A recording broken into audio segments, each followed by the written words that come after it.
Jagalah dirimu dan jagalah kawananmu. Para Bapak Uskup yang terkasih, Uskup terpilih yang saya kasihi, para romo, suster, saudara dan saudari yang terkasih, saya tidak tahu alasan Monsinyur Frans Sinaga meminta saya untuk berkhotbah di hari istimewa ini. Setelah beliau diumumkan menjadi Uskup Keuskupan Sibolga, saya mengucapkan selamat dan beliau langsung meminta saya untuk nanti Bapak Uskup yang berkhotbah di hari pentabisan saya.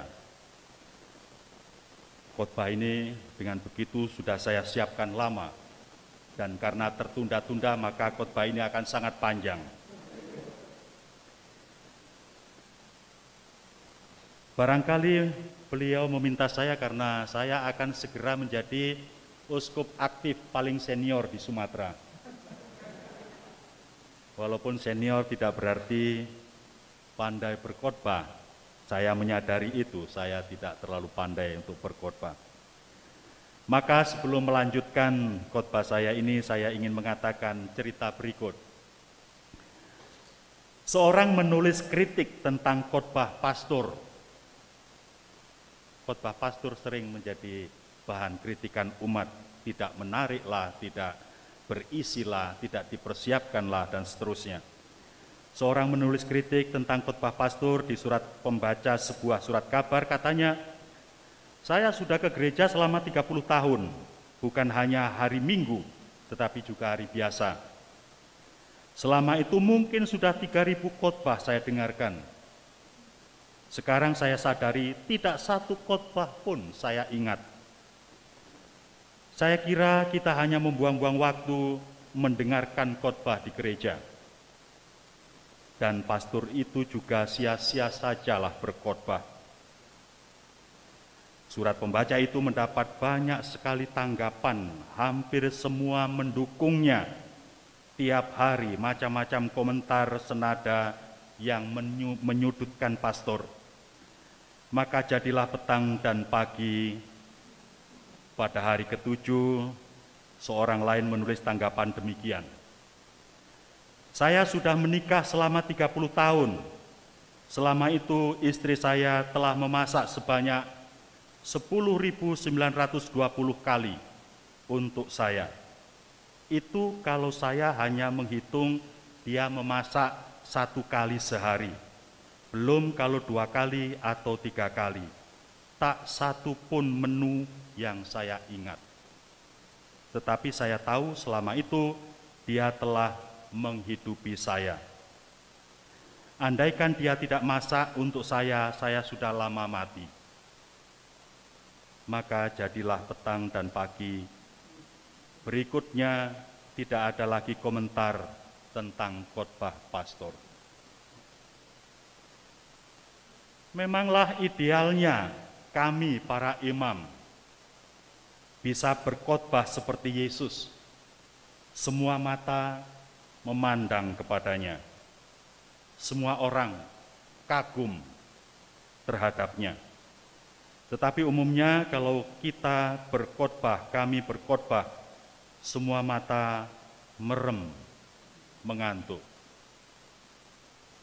Maka Bapak Suci Paus Fransiskus menyarankan agar berkhotbah paling lama berapa? 10 menit saja, dan harus dipersiapkan dengan baik. Jangan katakan kepada beliau kalau khotbah saya ini nanti lebih dari 10 menit. Dan saya berharap nanti tidak ada komentar atas khotbah saya, pun kalau nanti Anda tertidur. Para gembala di antara kamu kunasihati, gembalakanlah kawanan domba Allah yang ada padamu, jangan dengan terpaksa, melainkan dengan sukarela sesuai dengan kehendak Allah. Sejak gereja perdana ditegaskan bahwa pemimpin gereja sesungguhnya adalah uskup. Uskup yang mendapatkan suksesi kepemimpinannya dari para rasul. Para uskup adalah penerus mandat dari para rasul. Markus 3:14, Lumen Gentium 20, Kamus Gereja Katolik 1555. Pada awal perjalanan gereja sesudah para rasul, uskup dipilih oleh umat. Namun sejak abad 9 maksud saya, uskup dipilih oleh paus dan dikuduskan dengan tahbisan suci yang memberinya kepenuhan imamat. Uskup dalam gereja Katolik, sebagaimana disebut dalam kitab suci, disebut dengan istilah episkopos, yang berarti penatua, orang yang menjadi rujukan dalam iman dan pengajaran.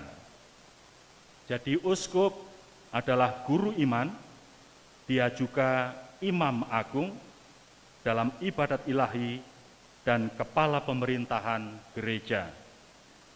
Peran tersebut pastilah harus dijalankan melalui kata, perbuatan, dan tingkah laku yang utama. Uskup menjalankan perannya dalam kesatuan dengan Paus Uskup Roma yang disebut primus inter pares, yang pertama di antara yang sama, pemimpin gereja Katolik seluruh dunia. Semua uskup adalah gembala utama umat Allah yang memiliki batas wilayah atau teritorial tertentu. Uskup adalah kepala dan pemimpin utama gereja lokal atau gereja partikular. Tanpa uskup, sebuah keuskupan tidak ada. Tanpa uskup, tidak seorang pun yang dapat dan boleh mengambil inisiatif dalam hal-hal yang menyangkut gereja partikular. Segala sesuatu yang dilakukan tidak sah jika tanpa dia atau kalau bahkan melawan dia. Di mana dia berada, seluruh komunitas yaitu gereja lokal ada. Sama seperti di mana Yesus Kristus berada, gereja Katolik ada. Lumen Gentium 20, Christus Dominus 2. Di dalam wilayahnya, uskup mengemban jabatan ofisial, munus docendi, tugas mengajar ajaran resmi yang diwahyukan oleh Allah, yang ditetapkan oleh otoritas gereja Katolik. Munus sanctificendi, pemimpin utama perayaan sakramen yang adalah sarana ilahi untuk pengudusan umatnya. Munus regendi, tugas memimpin yang melalui pelayanannya mempunyai tanggung jawab utama kegiatan pastoral di keuskupannya. Ketiga kuasa itu tersemat, yakni peran legislator, eksekutor, dan yudikator. Ketiganya ada pada diri seorang uskup. Ketika kuasa yang dalam pemerintahan sipil disebut trias politika, kesemuanya ada dalam diri uskup. Ini merupakan godaan besar. Maka banyak imam diam-diam ingin menjadi uskup, dan yang diam-diam ingin pastilah tidak akan dijadikan uskup. Yang dipilih malah yang tidak ingin menjadi uskup. Para pemimpin di antara kamu, kunasehati, gembalakanlah kawanan domba Allah yang ada padamu, jangan dengan terpaksa, melainkan dengan sukarela sesuai dengan kehendak Allah. Ketika saya diumumkan menjadi uskup, saya masih di Pematang Siantar waktu itu, seorang imam dari keuskupan saya mengirim SMS, cepatlah datang ke sini untuk menyampaikan visi dan misi bagi keuskupan. Wow, visi dan misi. Padahal waktu itu saya masih serba deg-degan, masih serba blank, masih tidak percaya mengapa saya dipilih jadi uskup dan bagaimana nanti saya akan bisa mengemban tugas untuk hidup sebagai uskup. Kata-kata Romo itu membuat saya semakin galau. Visi dan misi. Tidur saja saya tidak bisa nyenyak. Visi dan misi. Karena seorang uskup bagaimanapun adalah pemimpin spiritual tertinggi di keuskupannya, maka idealnya seorang pemimpin itu tidak terkecuali seorang uskup adalah seorang pemimpi. Maka khotbah saya sebetulnya saya beri judul pemimpin dan pemimpi spiritual Keuskupan Sibolga. Pemimpi di sini tidak terkait dengan orang yang suka tidur. Bahkan sebaliknya, pemimpin karena harus berlaku sebagai pemimpi sering tidak bisa tidur karena mempunyai mimpi, yakni angan-angan atau idealisme. Idealisme hidupnya demikian menyerap seluruh energi dirinya, bagaimana dia mimpikan itu dapat terwujud. Karena diri dan idealismenya itu menyatu, maka jika tidak terwujud akan menjadikan dirinya tidak bisa tidur. Namun kendati pun tidak bisa tidur, mimpinya yakni angan-angannya harus tetap berjalan. Pemimpi itu adalah seorang pemimpin.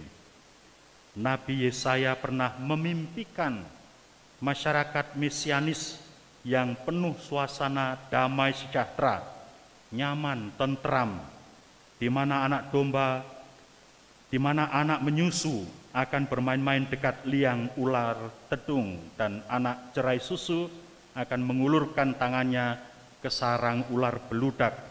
Yesaya 11 ayat 8. Masyarakat seperti itu akan dipimpin oleh seorang yang dijiwai oleh Roh Tuhan. Yesaya 11 ayat 2.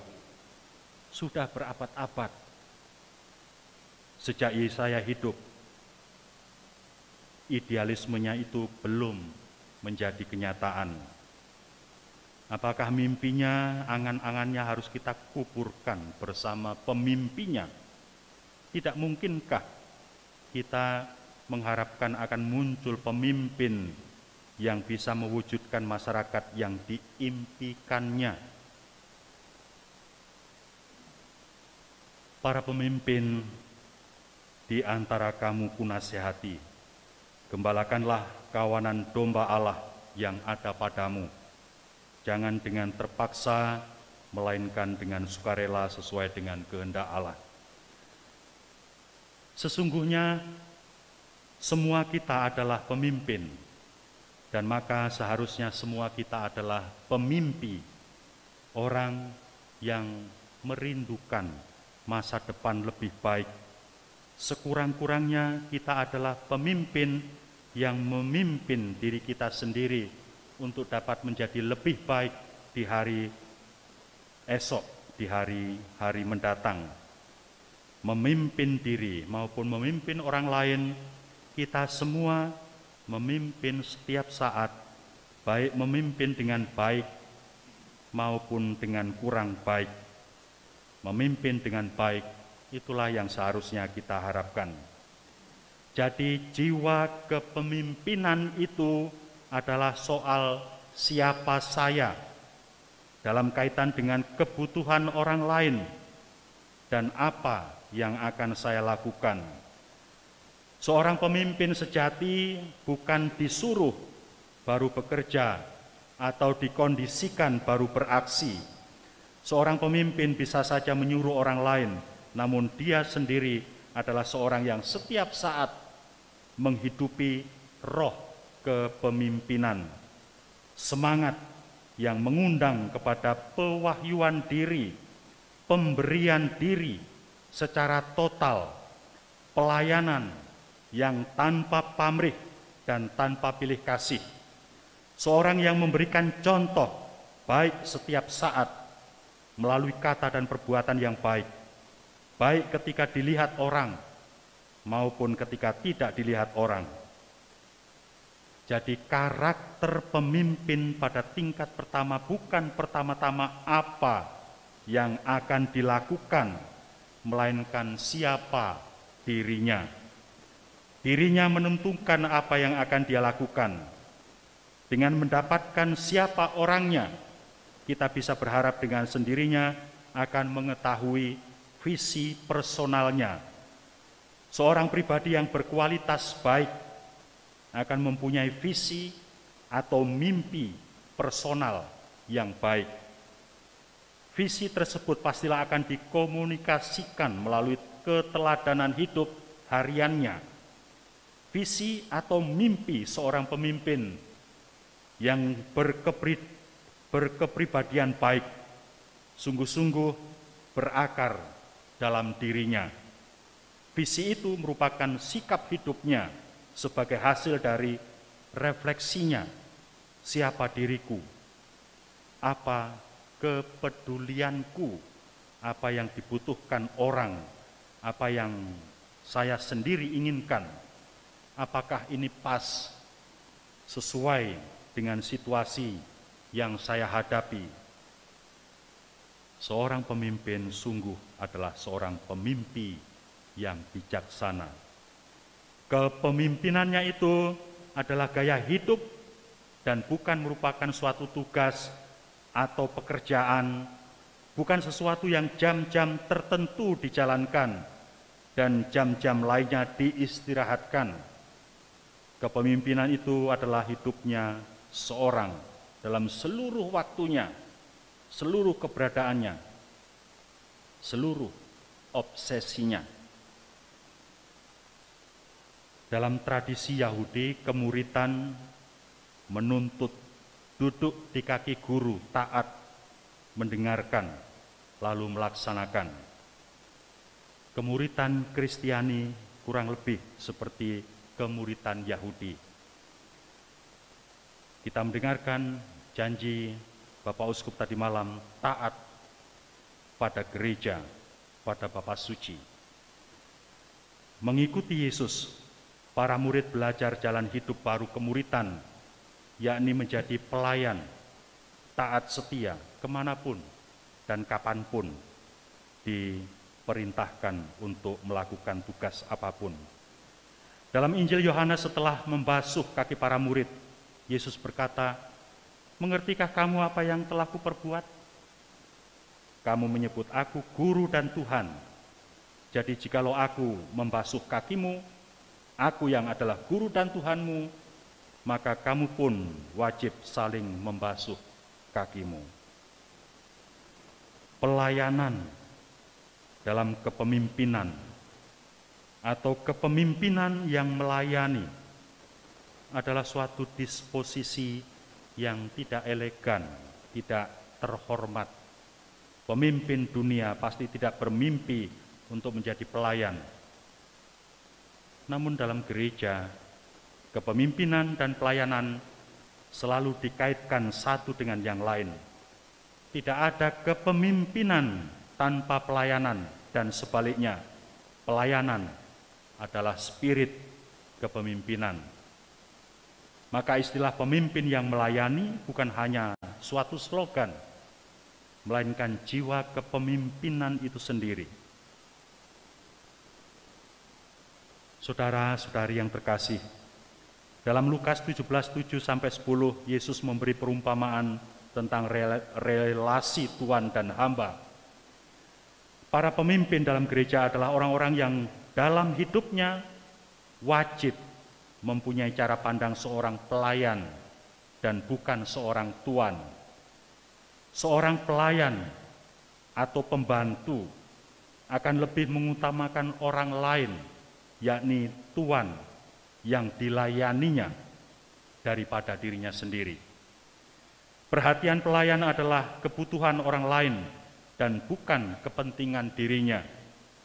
Maka sesungguhnya hidupnya mensyaratkan kerendahan hati. Seorang pemimpin tidak mungkin bisa menjadi pelayan tanpa kerendahan hati. Seorang pelayan tidak akan mengutamakan kebutuhan dirinya, namun dia akan menjamin bahwa orang yang dilayani kebutuhannya terpenuhi dan terpenuhinya dengan berlimpah tanpa kekurangan adalah pantang bagi pelayan melayani diri sendiri dan mengabaikan tuannya atau yang dilayani. Moto Bapak Uskup kita, Monsignor Franz Sinaga, meneladani kerendahan hati Santo Fransiskus, sungguh indah. Lauderis Domine Deus meus, semoga Engkau dipuji. Terpujilah Engkau, ya Tuhanku dan Allahku, untuk kemuliaan Tuhan dan bukan untuk kemuliaan beliau sendiri. Saudara-saudari yang terkasih, seorang pelayan yang sejati tidak akan membandingkan pekerjaannya dengan pekerjaan pelayan lain atau mengkritik pelayan lain atau pekerjaan pelayan lain. Jika ada banyak pelayan dan ada spesialisasi, para pelayan akan selalu sibuk atau berfokus terhadap pekerjaan yang diberikan oleh Tuhan kepada masing-masing orang. Sedemikian sehingga tidak akan ada waktu untuk membandingkan atau untuk mengkritik, untuk iri hati satu dengan yang lain. Dengan gembira seorang pelayan akan menerima tugas yang diberikan kepadanya, walaupun mungkin orang lain akan menganggap pekerjaannya itu dan berarti juga dirinya lebih rendah dari pekerjaan orang lain itu. Pelayan akan memandang pelayanan sebagai suatu kesempatan untuk mengabdi, memberikan dirinya seluruhnya total, seperti Yesus yang mencintai umatnya sampai sehabis-habisnya dan karena itu memberikan dirinya sepenuh jiwa raganya. Memberikan diri bukan sebagai kewajiban atau beban yang perlu mendapatkan balas jasa. Seorang pelayan akan tetap melayani dan tidak merasa tersinggung jika orang yang dilayani tidak mengucapkan terima kasih sama sekali. Tidak ada hak para pelayan untuk menuntut ucapan terima kasih. Melayani yang berarti memberikan dirinya bagi orang lain adalah nilai tertinggi dari kehidupan seorang pelayan. Maka pemimpin yang baik adalah seorang pelayan yang baik. Pemimpin dan pelayan yang baik adalah seorang pemersatu dan bukan pemecah belah. Pemimpin yang baik adalah hamba Tuhan yang seluruh hidupnya dicurahkan untuk kepentingan Tuhan dan umatnya. Dia adalah alter Kristus, Kristus yang lain, yang telah memberikan dirinya sehabis-habisnya untuk kemuliaan Tuhan dan kemuliaan semua orang. Laudaris Domino Deus meus, sit Deus omnem populum ad glorificantum. Propitiat pada Monsignor Franz Tuaman Sasvo Sinaga, propitiat kepada seluruh umat Keuskupan Sibolga. Semoga Tuhan memberkati Anda sekalian dengan karunia berlimpah. Amin.